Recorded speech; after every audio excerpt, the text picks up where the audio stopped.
Hey, what's up everybody? I'm Portia King, and on the first episode of Maven Muse, we're gonna sit down with Joe Freshgoods from Fat Tiger, so stay tuned for more. Hold on to your crown. I'm Portia King, and I'm sitting here with Chicago's very own Joe Freshgoods. It takes a lot of confidence and vulnerability to start your own anything, any type of company. So what was one thing that you had to personally overcome in order to get Fat Tiger to where it is now? You know, it is hard having a business. So I think sometimes, I think people, one thing I try to tell young kids is just, it's not that hard to actually own a business. You don't need that much money, you know what I'm saying? I think we're taught that you need like, I don't know how much I thought it was gonna cost to open a store, but as time went on, you need more money to pay more people, blah, blah, blah. But like, I think we opened the first Fat Tiger in Logan Square with like $2,000. And that was like between me and my homies, so that wasn't really nothing. I think the rent was like $800. We made the so it wasn't that much, you know what I'm saying? Like you can, people, you know, spend that much money on weed in a month and a half, you know what I'm saying? Or so just like, I like to tell young kids like, yo, you could just obviously take care of your, you know, to be real with you, it's like, I don't even think we had no like business license and shit. You know what I'm saying? I now that I know what I know, I still would have did the same way because we kind of played catch up. I kind of wanted to just open the doors and see if people was gonna come in, you know? And people learn as you grow. Right. Okay, so you recently posted a video on Instagram, and it was a line long outside, wrapped around however far down that street goes. Yeah. And you said that large crowds like this make you, or give you anxiety. Yeah. So why is that?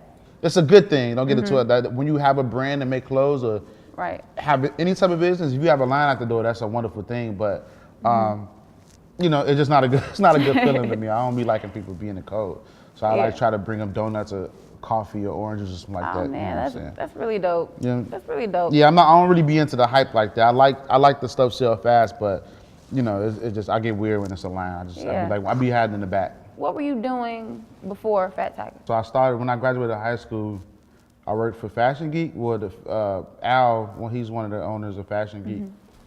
He had a store on North Avenue in Wicker Park, so I walked in the store. I loved the store. Started interning there, and then I kind of learned the Chicago culture a little bit. I got introduced to the South Side, you know what I'm saying? Introduced to Leaders. People don't realize I was kind of like sneaking selling this at Leaders. So I was actually working at Leaders, but I was like selling my brand underneath the table, you know what I'm saying? So it was like a cool thing, you know what I mean? Like people come in and be like, yo, I want to get your t-shirt. So I had to go in my book bag and, you know what I'm saying, take cash. I did cash only. It was super cool, you know. Okay, so do you think that there is a formula for success? I think a recipe for my success is just like, I still wake up every day wondering if people gonna buy stuff, you know? And people always do. Even with I just released a collab shirt with Hebrew. I always, I won't say it's a good formula, but I set my expectations low every damn day. You know what I'm saying? I'm not really like I'm confident, but I'm not like, I'm not real boastful and like cocky, you know what I'm saying? And I think that that humble approach, people take kindness to that, you know what I'm saying? People want to look comfortable, you know, so that's the way, you know. So tell me a little bit about DBM, so Don't Be Mad. Yeah. Like where'd that come from? Was it like you just got a nasty vibe one day and like why you mad? I started DBM with Vic in 2009.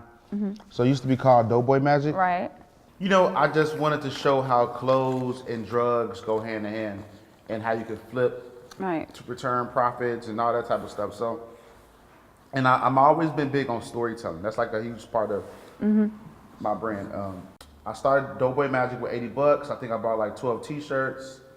And then I sold each t-shirt for $20 and I made a profit. I did like a tie-dye hoodie that just had a box logo of Doughboy Magic, and like I feel like the whole city of Chicago had the hoodie. And then Chance, one of my good friends, he at that same time he was like bubbling as a rapper, and he wore like every day on tour, and it became like a huge thing even more. So I get these weird emails from this guy that owned this brand called Dope Couture, and we got similar names. You should change that soon.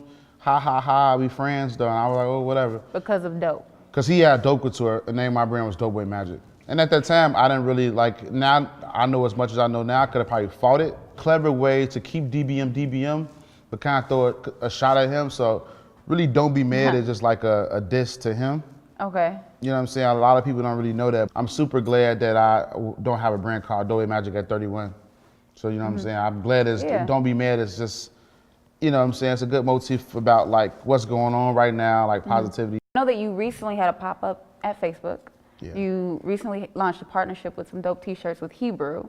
So what else are you working on? Like what else can we expect in the next, or the rest of 2018? See, I got a really, really, really, really, really big collaboration coming out with a really, really, really big company, but can't talk about that yet. I appreciate it. Y'all, this is Joe Freshgoods. We're at Fat Tiger, and thank you for watching. Tune in next time. Hold on to your crown, crown.